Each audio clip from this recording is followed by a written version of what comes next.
সচেতন অধিকার প্রতিষ্ঠায় সোচ্চার ও সংগঠিত জনগণই গণতন্ত্র রক্ষা কবচ।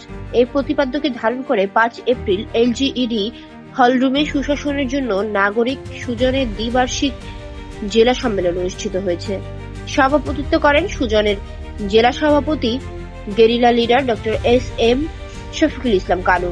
মুখ্য আলোচক হিসেবে সুজন জাতীয় কমিটির সমন্বয়ক দিলীপ কুমার সরকার। বক্তব্য রাখেন রংপুর বিভাগীয় সমন্বয়ক রাজেশ দে।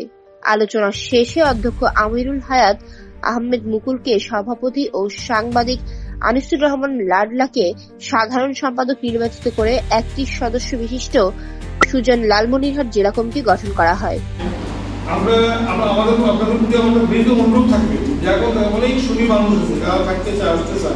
তাদের সঙ্গে কথা বলেন, তাদেরকে একটা সুন্দর জায়গায় রেখে তাদেরকে ভালো অনেক হেডমাস্টার আছেন এখানে, তাদেরকে আমরা অন্তর্ভুক্ত করতে পারিনি। তাদের সংশ্লিষ্ট এলাকায় রাখবো, হেডমাস্টারকে জেলা কমিটি নিয়ে এসে তাদের যারা সংশ্লিষ্ট এলাকায় তাকে দিয়ে আমরা কাজ করতেছি।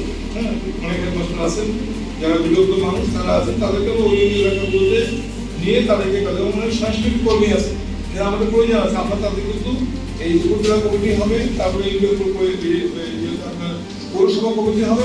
তো প্রয়োজনে আমরা যখন এই কমিটিকে ব্যক্তি করবো তখন আমরা এর গুরুত্ব আরোপ করে এটাকে একদম সংশোধিত করার সময় এটাকে আমরা কমিটিকে অন্তর্ভুক্ত করবো। তো আমি যে আপনাদের প্রতি আমাদের বিনীত অনুরোধ সেটা হলো যে আমরা যাতে এই কমিটিটা সুন্দরভাবে কাজ করতে পারে, সঠিকভাবে কাজ করতে পারে, সেজন্য আপনারা প্রচেষ্টা আগাবেন। শুধুমাত্র নাম লিখবেন আর অনেকে আমরা দেখছি যে তারা আসতে চায় না, এটা হলে অত্যন্ত প্রয়োজন।